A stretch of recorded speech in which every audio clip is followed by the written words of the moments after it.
Previously, we looked at tracking.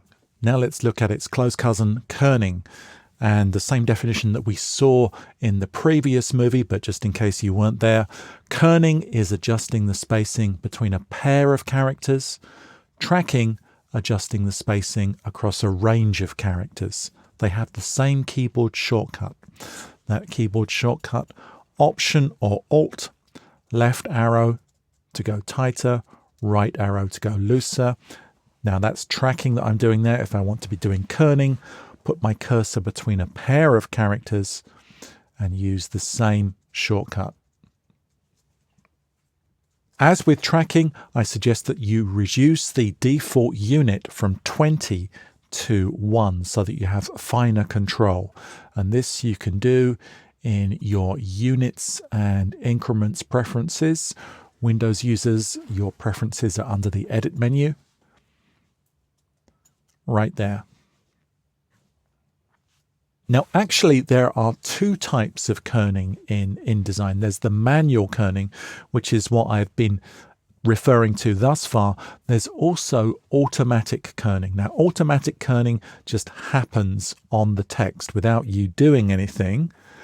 And there are two types of automatic kerning. So the purpose of it is to adjust the space between the characters so that it looks like the spacing is even. If we turn the kerning off, which in real terms you would very, very rarely ever want to do, that's how the word will look. But with metrics kerning, and the option is here on the control panel, we get this result. And with optical kerning, which is the alternative, a slightly tighter result. By metrics, what we refer to is the metrics values that the type designer built into the font. So this, if you are using metrics kerning, is how the type designer thinks the letters should be spaced. And then lastly, I've superimposed the three on each other. Now, for the most part, you can use metrics or optical automatic kerning. It really is a matter of preference.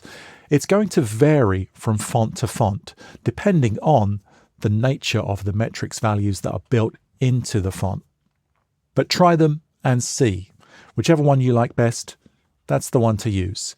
Typically, optical will be slightly tighter. But there are certain times when you definitely want to use one over the other. Here's a case in point. Whenever you have script type, you should use metrics kerning because the metrics have been adjusted so that the letters are connected in the way they should be with script. And if I change this to optical, you can see that the letters no longer connect the way they should do. Another case in point is when you're working with monospaced typefaces, such as Anonymous Pro, as I have here, where each character occupies the same width. Now, that isn't typical. Most of the time, we are working with proportionally spaced fonts, where the width of an I, for example, is much less than the width of a W. But with monospaced fonts, to achieve this particular look, we need to be working with metrics kerning. If I change that to optical, you can see that the letters no longer stack up on top of each other.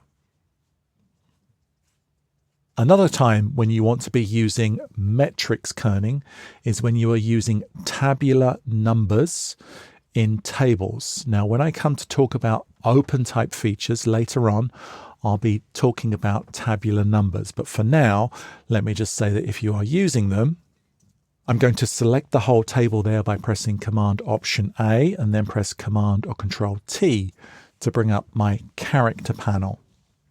If I change this from metrics to optical, you'll see that the numbers no longer stack up on top of each other, making them harder to compare. So those are some use cases when you definitely want to be using metrics as opposed to optical automatic kerning. But there are times when you might want to use optical. When you're working with a display typeface, especially as it gets larger in size, the spacing between the characters may appear a bit too much, in which case you can use optical kerning.